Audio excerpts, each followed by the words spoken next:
Hello student, welcome back to Johari Pathshala. This is Amit Johari sir.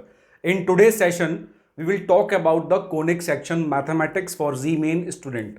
आज के इस topic में हम कोनिक सेक्शन पे बात करेंगे जो बहुत इंपॉर्टेंट टॉपिक है.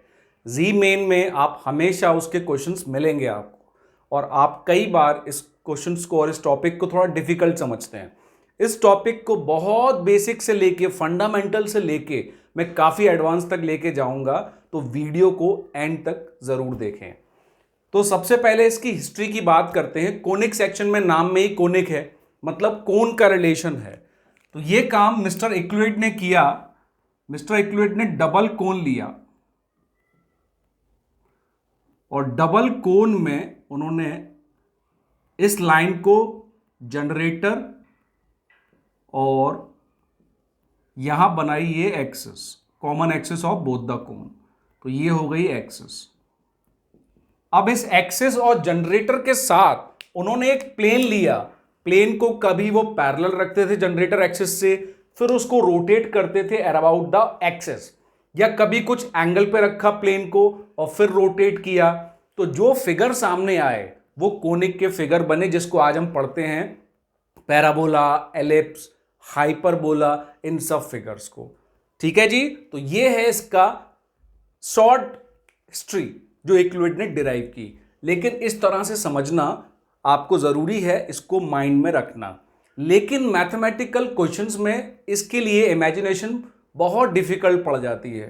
तो इसको हमने जनरली समझा एक फिक्स लाइन के कॉन्सेप्ट से. ये एक फिक्स लाइन है जिसको हमने नाम दिया है डायरेक्ट्रिक्स. ये पूरे कोनिक में आपको याद रखना है.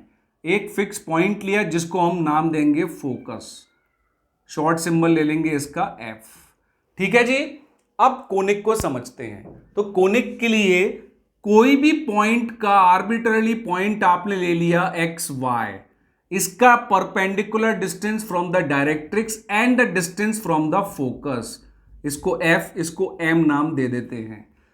हम इसके रेशो को, the ratio of the distance of that point from the focus और टू द डायरेक्ट्रिक्स, जो fix line of fix point है, इसको हमने नाम दिया ई. That means eccentricity.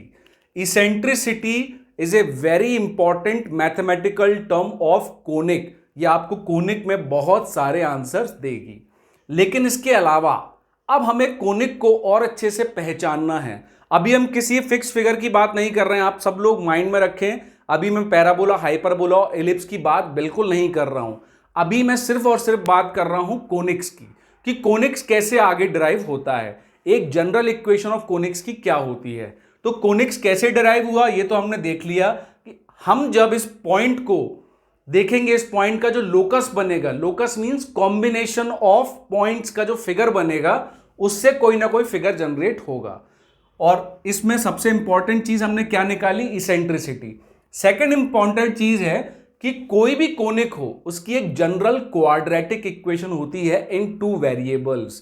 किसी भी कोनिक की वो होती है आपकी A X square plus B Y square plus 2h(x(y) plus 2gx plus 2fy plus c equal to 0.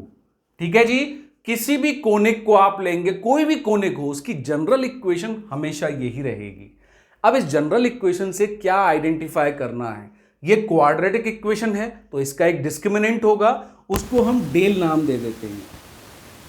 अभी हम बहुत इंपॉर्टेंट फैक्टर्स पे बात कर रहे हैं कोनिक की, जिससे हम कोनिक के सारे फिगर को डिराइव कर देंगे. तो पहले हमने इसेंट्रिसिटी की बात की, फिर ये जनरल इक्वेशन ऑफ कोनिक्स है, किसी फिगर की नहीं है. जो क्वाड्रेटिक इक्वेशन है टू वेरिएबल्स में, तो इसका डिस्क्रिमिनेंट बनेगा. ठीक है जी. उस डिस्क्रिमिनेंट की वैल्यू आपको निकालनी पड़ेगी. तो डिस्क्रिमिनेंट क्या बनता है, ए बी सी, इसकी वैल्यू आपको निकालनी पड़ेगी. Plus 2fgh minus a f square minus b h square plus c f, sorry c h square.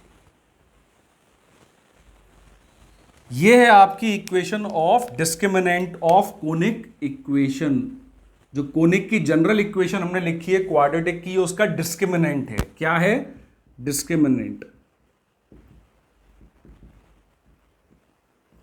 Discriminant की वैल्यू और ई की वैल्यू अब आपको बताएंगी कौन सा कोनिक है। कई बार आप जीमेल में देखोगे काफी बेसिक फंडामेंटल क्वेश्चन दिया होता है कोनिक्स पर। एक कोनिक की इक्वेशन दी होती है, वो पूछते हैं बताइए कौन सा कोनिक ये रिप्रेजेंट कर रहा है, कौन सा फिगर। ऑप्शन में दिया होता है parabola, hyperbola, ellipse, rectangular, hyperbola. तो अब आपको इक्वेशन से फाइंड आउट करना है। तो इसमें बनते हैं दो केसेस, ठीक है जी। पहला केस क्या होता है, जिसमें मैं नाम दे देता हूं केस 1।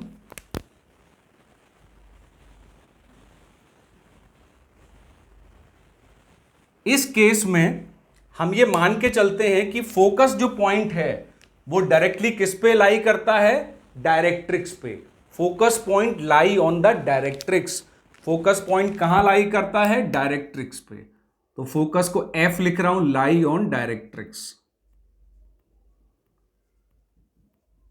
तो ये आ गया आपका पहला केस। अब इस केस में सबसे इंपॉर्टेंट चीज है, अगर फोकस डायरेक्ट्रिक्स पे लाई करता है तो पैराबोला, हाइपरबोला, एलिप्स या रेक्टेंगुलर हाइपरबोला जैसा कोई भी कोनिक फिगर फॉर्म नहीं होगा, अगर ऐसा है तो। लेकिन सेकंड क्वेश्चन, सर हम कैसे आइडेंटिफाई करेंगे कि ये लाई कर रहा है डायरेक्ट्रिक्स पे फोकस कि नहीं। तो उसके लिए आपको कैलकुलेशन देखना पड़ेगा, ई का वैल्यू, डेल का वैल्यू और एच और थोड़ी कांस्टेंट की कंडीशन, ठीक है जी। तो सबसे पहले मैं लिखता हूं इसमें, अगर E इक्वल्स टू 1 दिया हुआ है आपको। अच्छा, इन केसेस में जिसमें फोकस लाई ऑन डायरेक्ट्रिक्स, इसको पहचानने का एक डायरेक्ट मेथड है। इन सब में एक चीज कॉमन होगी, डेल की वैल्यू जो है, डिस्क्रिमिनेंट की वैल्यू, वो हमेशा 0 आएगी। डिस्क्रिमिनेंट हमेशा 0 आएगा, दैट मीन्स फोकस डायरेक्ट्रिक्स पे लाई कर रहा है। तो आप कैसे आइडेंटिफाई करोगे फोकस डायरेक्ट्रिक्स पे लाई कर रहा है, by the value of discriminant. अगर डिस्क्रिमिनेंट की वैल्यू 0 है, दैट मीन्स फोकस डायरेक्ट्रिक्स पे लाई कर रहा है। पैराबोला, हाइपरबोला जैसा कोई भी कोनिक फिगर नहीं बनेगा, स्ट्रेट लाइन बनेगी। इसमें 3 केसेस बनेंगे। अब अगर E इक्वल्स टू 1 में ले रहा हूं, तो E इक्वल्स टू 1 में डेल तो 0 है, फोकस डायरेक्ट्रिक्स पे लाइज कर रहा है। एच स्क्वायर इक्वल टू अगर ए बी हो गया तो ये बनेगी एक लाइन। इन सारे केसेस में लाइन ही बनेगी, लेकिन उसके 3 केसेस होंगे। तो ये बनेगी ऐसी लाइन जो कोइंसिडेंट होंगी, कोइंसिडेंट, ठीक है जी। तो अगर फोकस डायरेक्ट्रिक्स पे लाई कर रहा है तो आइडेंटिफाई क्या है, डिस्क्रिमिनेंट की वैल्यू 0 होगी। अगर उसके साथ इसेंट्रिसिटी इक्वल टू 1 होता है, मगर ये रेशो 1 होता है और h square equal to a b होता है, तो 2 लाइन बनेंगी। जितनी भी लाइन बनेंगी वो सारी की सारी लाइन कोइंसिडेंट होंगी। व्हाट इज कोइंसिडेंट लाइन, एक के ऊपर एक लाइन, उसमें डिफर नहीं कर पाओगे। तो ये बना आपका पहला केस। अब बनेगा दूसरा case, when e is greater than 1। Del हमेशा 0 रहेगा जब भी फोकस डायरेक्ट्रिक्स पे लाई करेगा, और एच स्क्वायर इसमें ए बी से कम अगर मैं ले लूं, मैंने इसेंट्रिसिटी को 1 से ग्रेटर लिया और एच स्क्वायर ए बी को लेस, नहीं पहले ग्रेटर ले लेते हैं। तो इस केस में बनेगी रियल एंड डिस्टिंक्ट लाइन।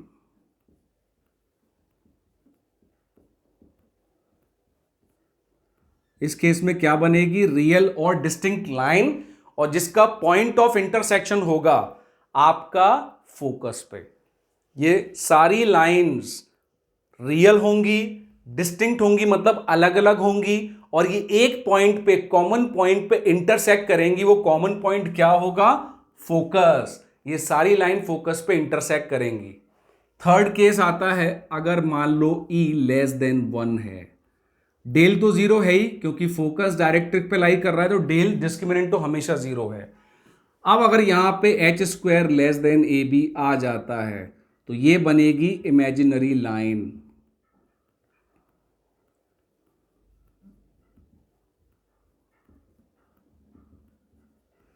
ठीक है, अगर इसेंट्रिसिटी लेस देन 1 आ रही है और डेल तो 0 है ही है, फोकस डायरेक्ट पे लाइज कर रहा है। इसेंट्रिसिटी इक्वल टू 1 होना मतलब दोनों डिस्टेंस द पॉइंट का डिस्टेंस डायरेक्ट्रिक और फोकस से सेम होना, या फिर इसेंट्रिसिटी ग्रेटर देन 1 है तो फोकस का डिस्टेंस ज्यादा होना, या फिर फोकस का डिस्टेंस कम होना when eccentricity is less than 1।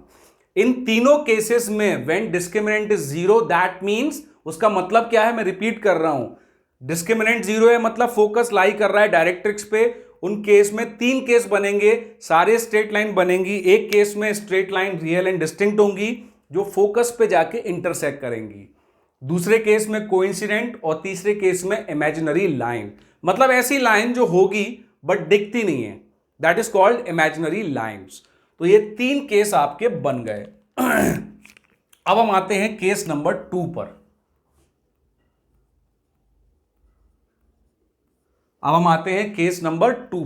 अब केस नंबर 2 पे हमने पहला तो लिया था कि फोकस डायरेक्ट्रिक्स पर है, तो हम सेकंड क्या लेंगे, फोकस डायरेक्ट्रिक्स पे नहीं है, focus does not lie on the directrix, does not lie on directrix. अब इसको कैसे पहचानेंगे कि फोकस डायरेक्ट्रिक्स पे नहीं है। पहले केस में अगर फोकस डायरेक्ट्रिक्स पे था तो कैसे पहचानते थे, डिस्क्रिमिनेंट की वैल्यू 0 होती थी, तो ऑटोमेटिकली इसमें डिस्क्रिमिनेंट की वैल्यू 0 नहीं होगी। इसके जितने भी केसेस बनेंगे उसमें डिस्क्रिमिनेंट की वैल्यू 0 नहीं होगी। अब इसेंट्रिसिटी डिसाइड करेगी और एच स्क्वायर और ए बी का रिलेशन कि ये कौन सा फिगर बनेगा। इस केस में बनेंगे आपके फिगर्स पैराबोला, हाइपरबोला, एलिप्स। पहले वाले केस में स्ट्रेट लाइन बन रही थी। तो अगर हम इसमें लेते हैं सबसे पहला केस जिसमें इसेंट्रिसिटी इक्वल टू 1 ले लिया जाए, अगर इसेंट्रिसिटी इक्वल टू 1 है और h square equal to a b है, तो भैया ये बन गया आपका पैराबोला। यह आ गया पहला कोनिक फिगर। जब डेल 0 की कंडीशन में E इक्वल्स टू 1 और h square equal to a b है तो ये बन जाएगा आपका पैराबोला। सेकेंड केस आएगा E इज ग्रेटर देन 1 और h square is also greater than A b. अगर इसेंट्रिसिटी ग्रेटर देन 1 है और h square is also greater than A b तो ये कंडीशन आती है आपकी एलिप्स में। फिर आता है E lies between 0 and 1, that means less than 1 और एच स्क्वायर भी लेस देन ए बी है, तो ये बनेगा आपका हाइपरबोला। तो ये 3 फिगर बन गए वाया दिस कंडीशन। इसमें एक चौथा फिगर भी होता है रेक्टेंगुलर हाइपरबोला, वो मैं अपने नेक्स्ट लेक्चर में कवर करूंगा, पूरा उसके ऊपर एक लेक्चर बनाऊंगा। तो अभी हम बात कर रहे हैं पैराबोला, एलिप्स और हाइपरबोला की।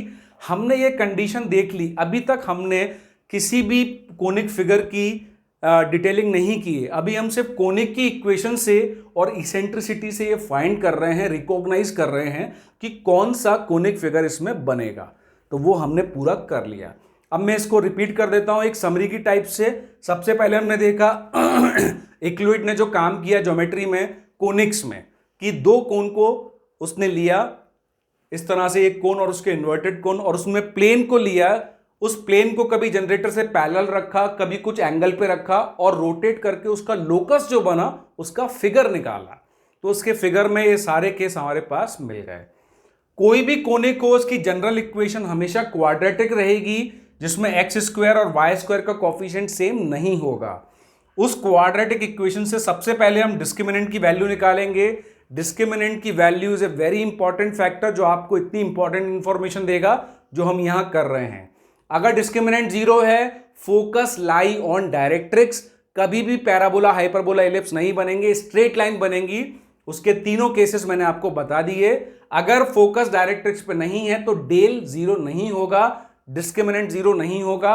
उसके 3 केसेस बनेंगे, तीनों मैंने बता दिए। तो रिकॉग्नाइजेशन ऑफ पैराबोला या रिकॉग्नाइजेशन ऑफ कोनिक्स का अगर क्वेश्चन आता है तो आपको क्वाड्रेटिक इक्वेशन दी जाएगी, उसमें से आप डिस्क्रिमिनेंट की वैल्यू फाइंड कीजिए। ये मुझे कई स्टूडेंट का देखा है मैंने कि ऐसा बेसिक क्वेश्चन जब आता है तो या तो उनको फॉर्मूला याद नहीं होता या उन्होंने पैराबोला या कोनिक को अच्छे से रिवाइज नहीं किया होता, वो फ्री के मार्क्स छोड़ जाते हैं। It depend on very simple thing, this formula. ठीक है जी, तो मुझे आशा है कि अब आप इस लेक्चर के बाद उस बेसिक क्वेश्चन में कोई मिस्टेक नहीं करेंगे। अब इस बेसिक को जानने के बाद अब हमारी बारी आती है पैराबोला को स्टार्ट करने की। तो ये कोनिक का बेसिक्स था जो मैंने आपको बताया। अब हम डायरेक्टली चलते हैं कोनिक पर। अब हम एक एक फिगर को डिटेल में स्टडी करेंगे। सबसे पहले मैं जो चल रहा हूं वो है हमारा पैराबोला। ठीक है जी, तो पैराबोला आज हम स्टडी करते हैं इस फिगर के साथ। पैराबोला की कंडीशन तो हमने पढ़ी ली है कि पैराबोला में इसेंट्रिसिटी इक्वल टू 1 होती है, डिटर्मिनेंट की वैल्यू डिस्क्रिमिनेंट की वैल्यू 0 नहीं होती है। ये सब हमने देख लिया। अब हमें ज़्यादा जानकारी चाहिए पैराबोला की डिटेलिंग से। तो चलते हैं सर जी पैराबोला पे। तो हमारा फिगर आ गया पैराबोला। पैराबोला क्या होता है?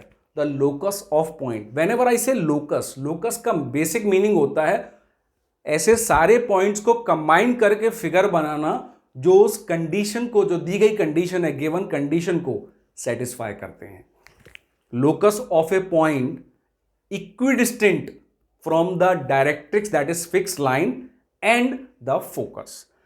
ऐसे पॉइंट का लोकस लेना है जिसका डिस्टेंस डायरेक्ट्रिक्स से और फोकस से सेम हो। जब आप इसका लोकस लेंगे मतलब ऐसे सारे पॉइंट्स को ज्वाइन करेंगे तो जो फिगर बनेगा वो होगा पैराबोला।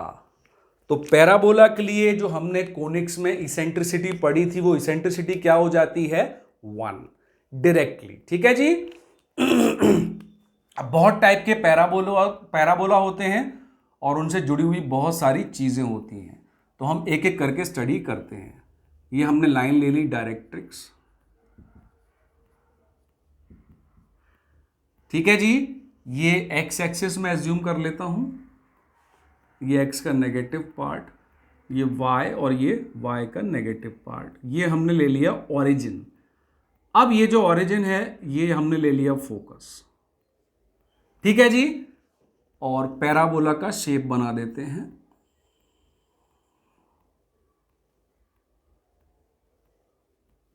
ये बन गया पैराबोला। तो सबसे important to understand any conic figure is the basic definitions. Vertex क्या है, फोकस, डायरेक्ट्रिक्स तो हमने देख लिया, वर्टेक्स, लेटस रेक्टम, उन सारी चीजों को हम एक एक करके यहां पर डिस्क्राइब कर लेते हैं। ठीक है जी।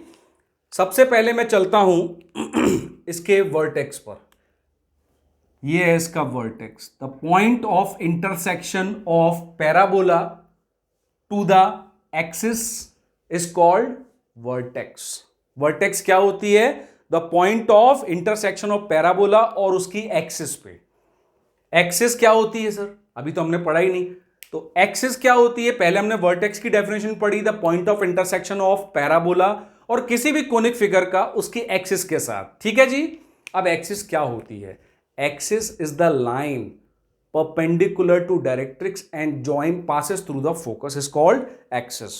एक्सिस हमेशा डायरेक्ट्रिक्स के परपेंडिकुलर होगी और फोकस से जरूर पास होगी। ठीक है जी। अभी हम बेसिक पैराबोला पढ़ रहे हैं जिसमें हमने पहले वर्टेक्स जो है ओरिजिन पे लिया हुआ है।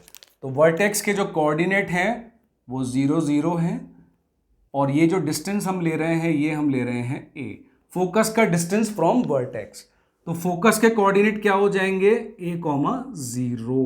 ठीक है जी। Since we know that every point का डिस्टेंस फोकस से और डायरेक्ट्रिक्स से सेम है तो ये डिस्टेंस भी a हो जाएगा। ठीक है जी। तो डायरेक्ट्रिक्स का डिस्टेंस भी सेम हो गया उस पॉइंट से और फोकस का डिस्टेंस भी सेम हो गया। अब अगर हमसे कोई बोलता है कि जो डायरेक्ट्रिक्स है उसकी इक्वेशन क्या होगी ये तो बताओ। तो डायरेक्ट्रिक्स तो ये लाइन है, इसको mm डैश नाम दे देते हैं। अब डायरेक्ट्रिक्स की मुझे इक्वेशन लिखनी है तो बहुत सिंपल सी चीज है, हमने 10th की ज्योमेट्री में भी पढ़ा हुआ है कि कोई भी line parallel to y axis हो तो उसकी इक्वेशन क्या होती है? x equal to that much distance, x equal to -a, क्योंकि ये माइनस साइड में है। ठीक है जी। तो डायरेक्ट्रिक्स की इक्वेशन क्या बन जाएगी? x plus a। तो इक्वेशन ऑफ डायरेक्ट्रिक्स आ गई आपकी x plus a। x equal to minus A तो x plus A equal to 0 is the equation of directrix. ठीक है जी, तो अभी हमने बेसिक डेफिनेशन पढ़ ली, डायरेक्ट्रिक्स फोकस तो हम जानते ही हैं, वर्टेक्स की पढ़ ली, एक्सिस की पढ़ ली। अब वर्टेक्स और एक्सिस के बाद अब हम देखते हैं डबल ऑर्डिनेट। डबल ऑर्डिनेट क्या होता है? अब हम क्या देखते हैं, डबल ऑर्डिनेट।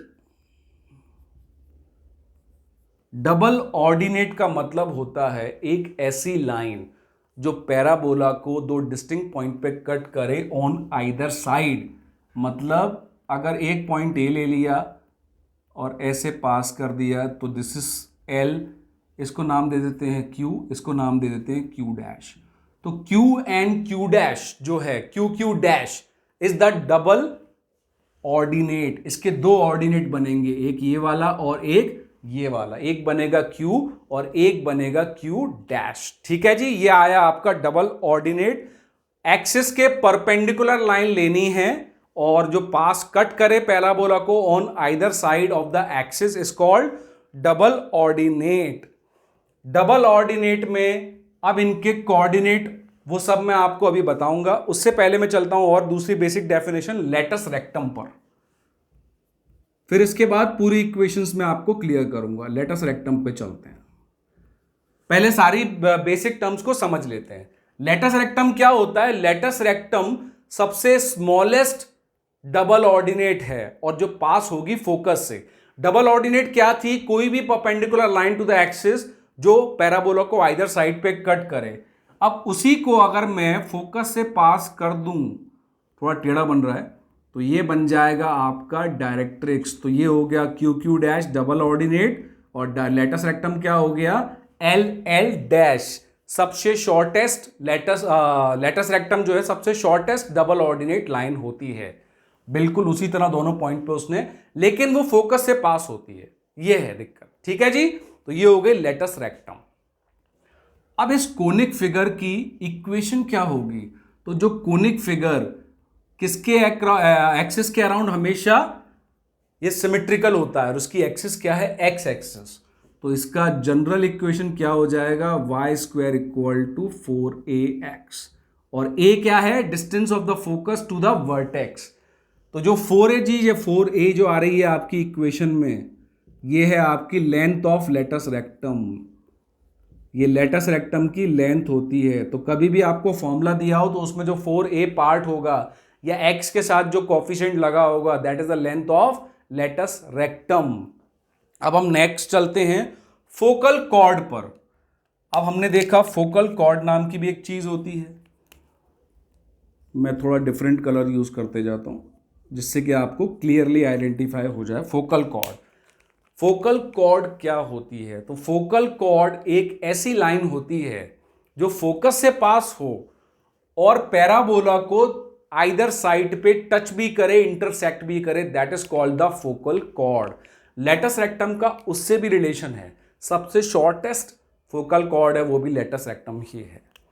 तो फोकल कॉर्ड बहुत सारी हो सकती हैं, ये हो गया, ये हो गया, ऐसी बहुत सारी लाइनें जो फोकस से पास हों और पैराबोला को आइदर साइड में इंटरसेक्ट करें, that is called the focal chord. ठीक है जी, latus rectum is the smallest focal chord. तो ये हुआ सबसे इंपॉर्टेंट हमारे पैराबोला को अच्छे से जानने के लिए कि कौन कौन सी चीजें क्या होती हैं और क्या नहीं होती हैं। अब क्वेश्चन क्रैक करने के लिए जो सबसे इंपॉर्टेंट चीज आपको चाहिए, फिर मैं उस पर आता हूं। तो अब इसकी इक्वेशन तो मैंने डिस्कस कर ही दी आपके लिए। अब इसकी इक्वेशन के बाद आते हैं हम, मैंने फोकस का कोऑर्डिनेट आपको बता दिया। अब मैं बाकी सारे फंक्शंस के भी कोऑर्डिनेट के लिए आपको एक चार्ट शो करता हूं, उस चार्ट में से आपको इजीली आइडेंटिफाई हो जाएगा। उसमें मैंने सारी इक्वेशन बना रखी हैं, मैं बिल्कुल सेंटर पे लगा देता हूं उसको। तो इससे आप किसी भी पैराबोला को जिस भी टाइप का हो आप इजीली आइडेंटिफाई कर सकते हैं।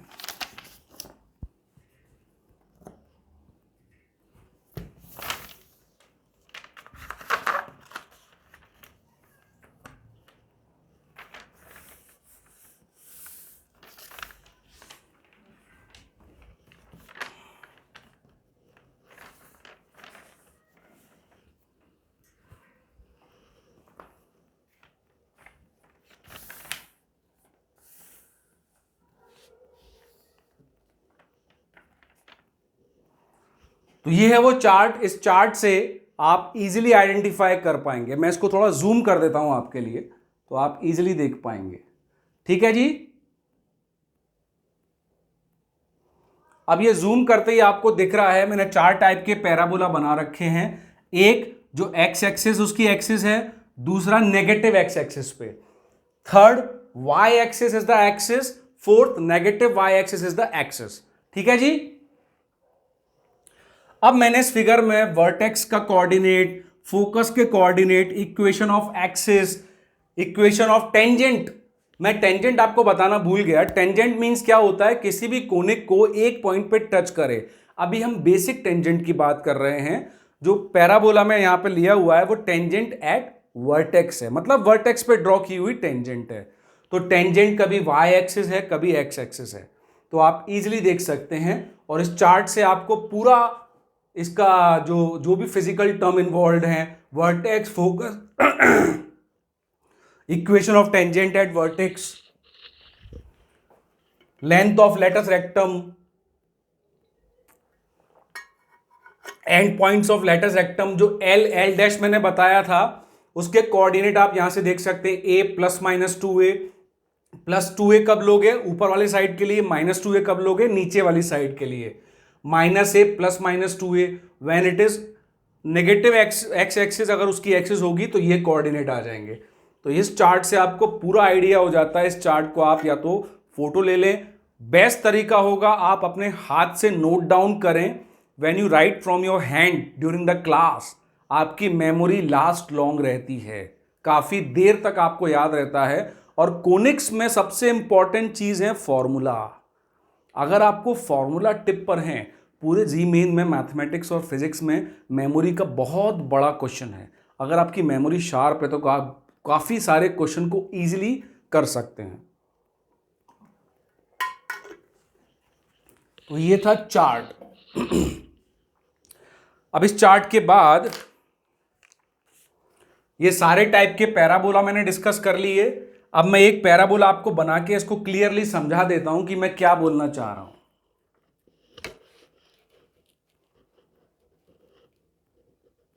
ठीक है जी।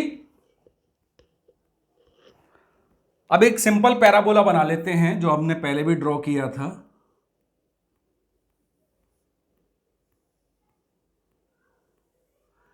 इससे आपको पूरी चीजें समझ में आ जाएंगी। ये मैंने एक्सिस ली, एक्स एक्स डैश, वाई, ये टेंजेंट है y y dash at vertex पर। ठीक है जी।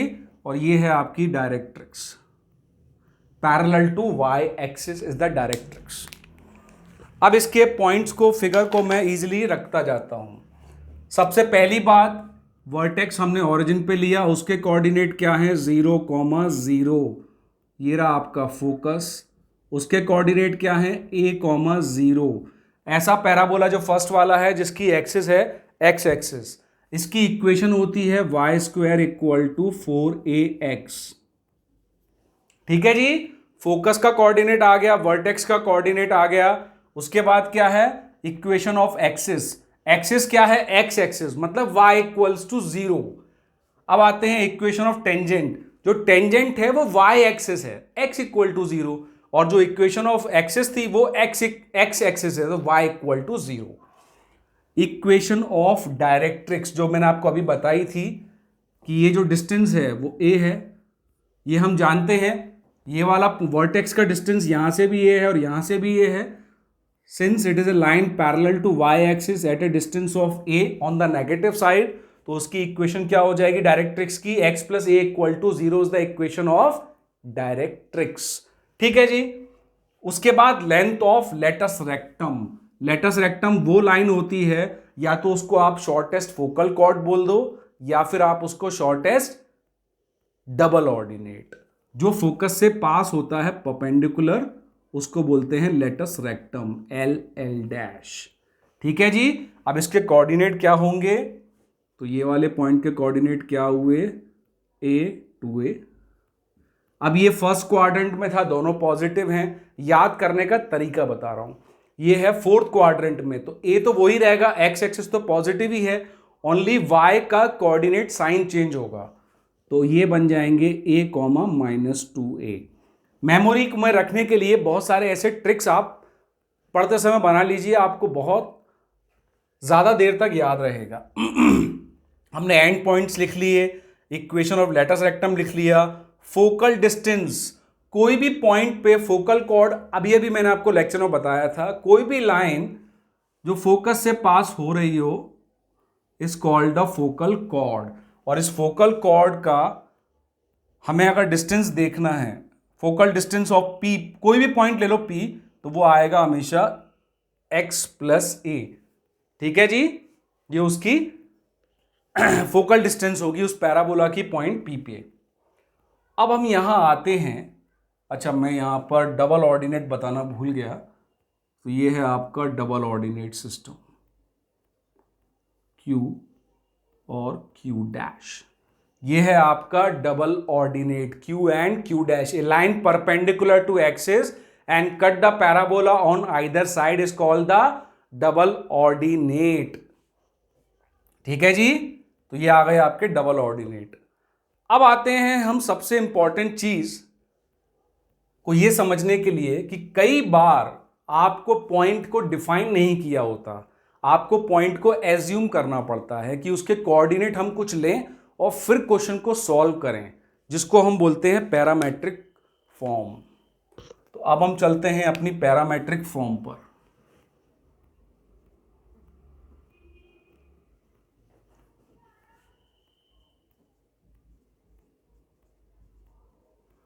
तो पैरामेट्रिक फॉर्म हम जब भी लेंगे, मैंने इसमें लिखा है क्या, नहीं हाँ, पैरामेट्रिक कोऑर्डिनेट्स, तो हमें ये वाला जो पैराबोला है जिसकी एक्सिस एक्स एक्सिस है, तो उसमें हमें हमेशा कोई भी कोऑर्डिनेट एज्यूम करेंगे पॉइंट का पैरामेट्रिक में, तो उसको हम हमेशा at² और 2at इस फॉर्म में करेंगे। अगर यही पैराबोला इस साइड में होता, ऐसे नेगेटिव एक्स एक्सिस उसकी होती, तो नेगेटिव में आपको सिर्फ यहां पर माइनस रख देना था और कुछ नहीं करना है। ठीक है जी, तो नेगेटिव में जब जाएंगे तो -at² हो जाएगा।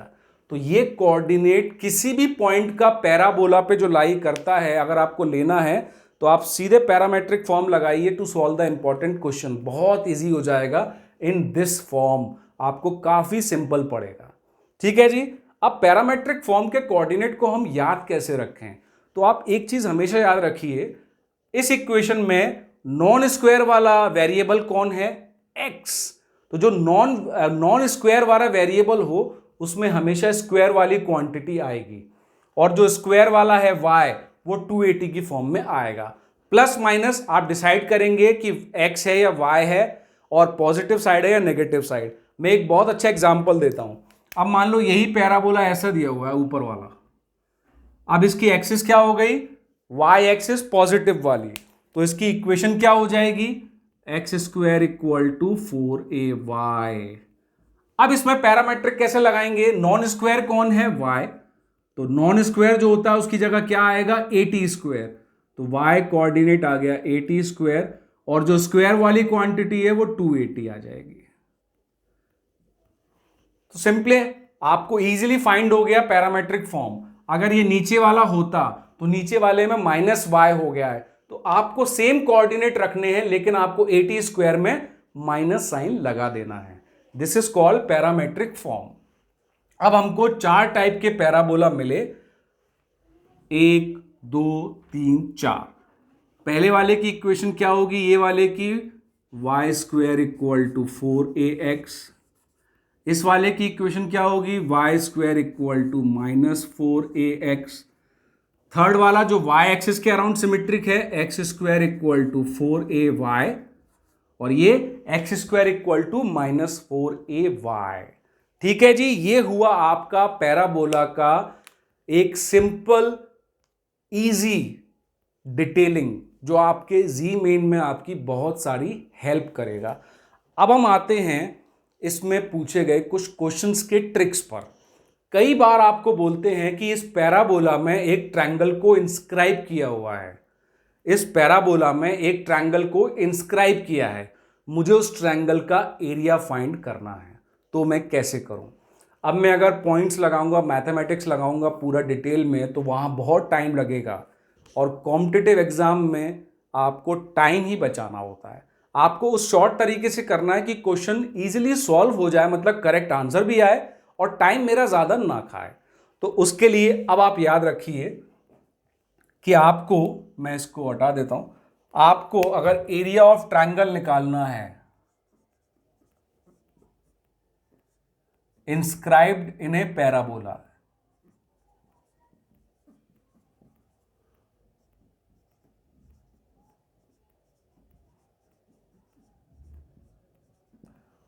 मान लो ये पैराबोला की इक्वेशन हम ले लेते हैं Y square equal to 4ax।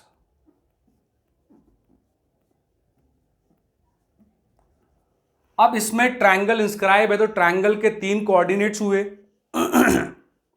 3 points हुए, x1 y1 x2 y2 x3 y3। ये हमने ट्रायंगल के 3 कोऑर्डिनेट ले लिए।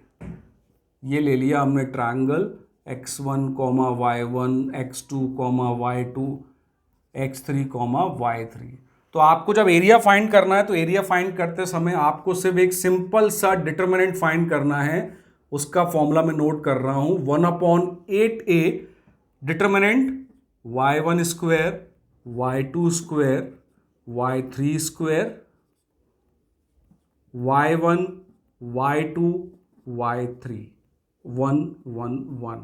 आप इस डिटरमिनेंट को फाइंड कर लीजिए, आपको area of triangle inscribed in a parabola easily मिल जाएगा।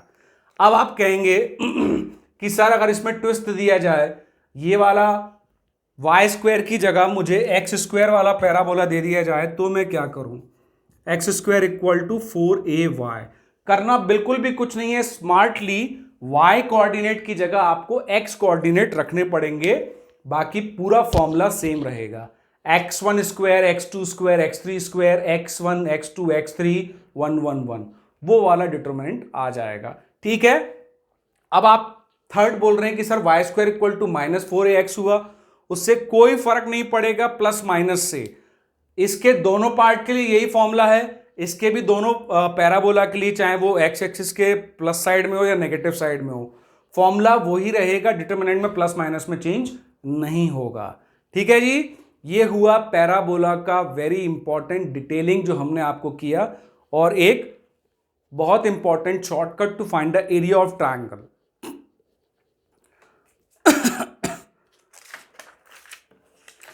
मैं एक बार चेक कर लेता हूं कुछ छूटा तो नहीं है, बोलते बोलते कई बार भूल जाते हैं। यस, छूट गया है। अब हम आते हैं इसके नेक्स्ट पॉइंट पे। अगर इसी पैराबोला में अब मुझे जो फाइंड करना है कि अगर हर बार जो वर्टेक्स है वो जरूरी नहीं है ऑरिजिन पर हो, वर्टेक्स हर बार जरूरी नहीं है ऑरिजिन पर हो। अभी तो हमने वर्टेक्स को ऑरिजिन पे ले लिया, लेकिन अगर वर्टेक्स ऑरिजिन पे नहीं है तो क्या करेंगे? तो अगर वर्टेक्स ऑरिजिन पे नहीं है, सिर्फ वर्टेक्स को चेंज कर रहा हूं मैं, फोकस को नहीं कर रहा हूं, सिर्फ वर्टेक्स को चेंज कर रहा हूं। अगर मान लो वर्टेक्स का कोऑर्डिनेट h, k दिया हुआ है, तो इक्वेशन ऑफ यही पैराबोला कैसे बनेगा? इक्वेशन में बता देता हूं, y - k का whole square equal to 4a into x - h। अब ये पैराबोला कैसे बनेगा?